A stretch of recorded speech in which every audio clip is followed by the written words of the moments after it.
밤의 어둠이 내려앉은 마리아 복지병원 한켠에서 울음소리가 서서히 퍼져나온다. 곧이어 병실안 환자 윤희가 숨을 멈추었다는 비명 같은 외침이 병원을 가득 메운다.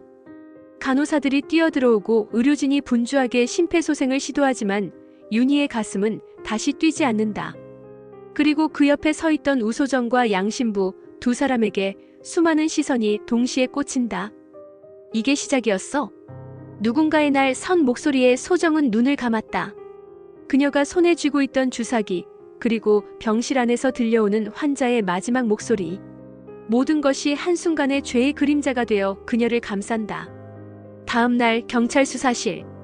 형광등 불빛 아래 차갑게 흐르는 공기 속에서 소정은 신문을 받는다.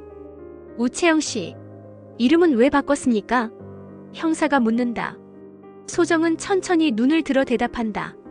그건 제 과거와 아무 상관없습니다. 형사의 손끝이 책상을 두드린다. 아무 상관없다? 어머니 손을 묶은 건 우소영 씨 본인 아니었습니까? 그 순간 소정의 숨이 막힌다. 그녀의 머릿속에 떠오른 건 어린 시절 병상에 누워있던 어머니의 절규와 떨리는 자신의 두 손이었다.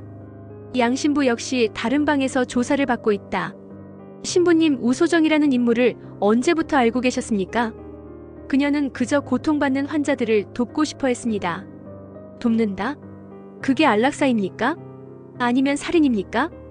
양신부는 흔들리지 않으려 애쓰지만 땀방울이 이마를 타고 흘러내린다.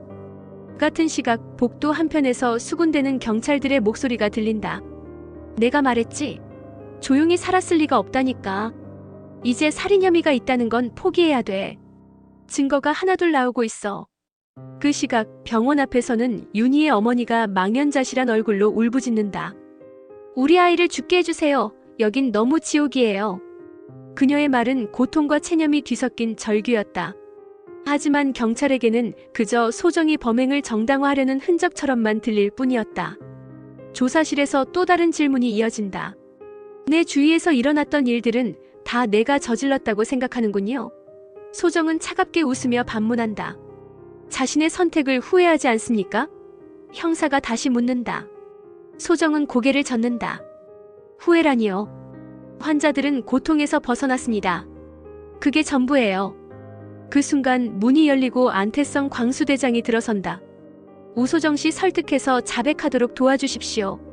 태성의 목소리는 철저히 명령조였다. 그의 눈빛은 승리감과 정치적 계산이 가득 담겨 있었다. 양신부는 소정이 무너져가는 모습을 보며 참지 못한다. 당신들 인간의 고통을 직접 본 적은 있습니까? 그 아이들이 마지막으로 원한 게 뭔지 아세요? 하지만 태성은 냉정하게 손을 내젓는다. 그건 법정에서 다투십시오. 지금 필요한 건 자백뿐입니다.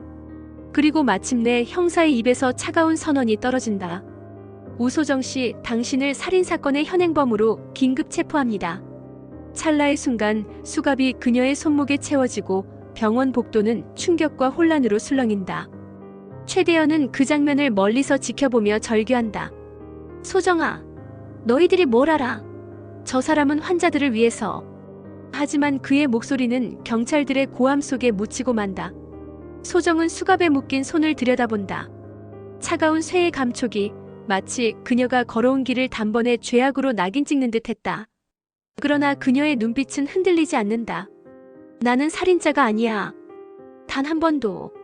그녀의 목소리는 낮지만 단호했다. 병원을 빠져나가는 경찰 호송차 그 안에 앉아 창밖을 바라보는 소정의 눈동자에 복잡한 감정이 스쳐간다. 죄책감, 두려움, 그리고 꺾이지 않는 믿음. 화면은 점점 어두워지고 마지막으로 윤희의 병실에 남겨진 시린 침대가 클로즈업된다. 그 위에 남은 건 환자의 체온도 숨결도 아닌 인간이 끝까지 싸우다 남긴 흔적뿐. 이제 시작이었어.